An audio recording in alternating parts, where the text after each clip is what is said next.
పదవి కోసం పెన్షన్లు, రుణ మాఫీలు, ఉద్యోగ భృతి, ఉచిత సర్వీసుల ఆఫర్ ద్వారా మన నాయకులు మన దేశాన్ని మరో వెనిజులాగా మారుస్తున్నారా?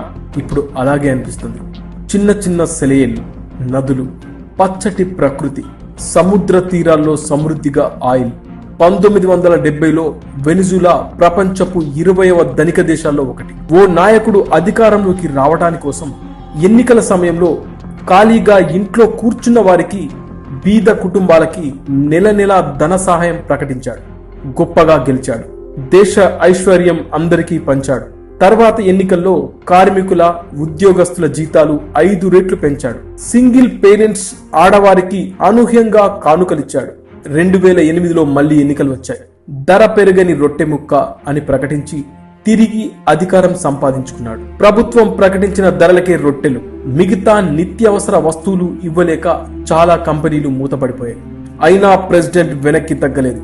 దేశంలో ఆయిల్ ద్వారా వస్తున్న డబ్బు బోలెడు ఉంది. టాయిలెట్ పేపర్ కూడా విదేశాల నుంచి దిగుమతి చేసుకున్నాడు. దేశంలో పని లేదు. హ్యాపీగా తినడం, ప్రభుత్వం ఇచ్చే భృతితో ఆనందించడం. ఉచితంగా వచ్చే డబ్బు, సబ్సిడీల కోసం ఎగబడిన జనం రాబోయే సునామీని ఊహించలేదు. 2005లో ఆయిల్ ధర పడిపోయింది. దీంతో కరెన్సీ ముద్రణ పెంచాడు. ఎక్కడ చూసినా డబ్బే, పైసా విలువ లేకుండా పోయింది. 2018 వచ్చేసరికి దేశం అట్టడుగు స్థాయికి వెళ్లిపోయింది. ఉచిత సబ్సిడీలు ఆగిపోవడంతో దానికి అలవాటు పడ్డ యువకులు కత్తులు, పిస్తోళ్లు పట్టుకుని లూటీ చేస్తున్నారు. తిండి లేక జూలో జంతువులన్నీ చచ్చిపోయాయి. వెనిజులా ముఖ్య పట్టణం పేరు కరాకాస్.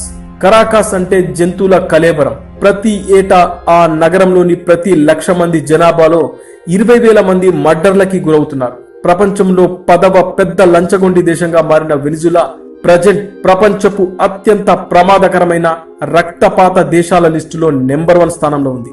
టూరిస్టులని ఆ దేశానికి వెళ్లొద్దని మిగతా దేశాలు హెచ్చరిస్తున్నాయి. దిగుమతికి డబ్బు లేదు, కరెంటు లేదు. 4 రోజులకు ఒకసారి ఓ గంట నీళ్లు. షాపుల్లో చివరికి టూత్ పేస్ట్ కూడా లేదు. ఉన్నా కొనటానికి డబ్బు లేదు. తినటానికి తిండి లేని వారి సంఖ్య 5 ఏళ్లలో 30 నుంచి 66% పెరిగింది. చిన్న రొట్టె ముక్క కోసం శరీరాన్ని అమ్ముకోవడానికి రాత్రంతా రోడ్ల మీద నిల్చున్న బాలికలు, కాస్త తిండి కోసం తెల్లవారు నుంచి అర్ధరాత్రి వరకు క్యూలో నిలబడే పిల్లలు, కాలుస్తున్న సగం సిగరెట్ ఇమ్మని రోడ్ల మీదే అడుక్కునే పెద్దలు. ఇది ప్రస్తుతం ఆ దేశ పరిస్థితి. సమాజం కావాల్సిందే, కానీ ఉచితంగా ఇవ్వడం ద్వారా కాదు. ఇది నాయకులు తెలుసుకోవాలి. దానికన్నా ముందు ప్రజలు ఆ నాయకుల్ని రిజెక్ట్ చేయాలి. అప్పుడే మన దేశం మరో వెనిజులా కాకుండా ఉంటుంది.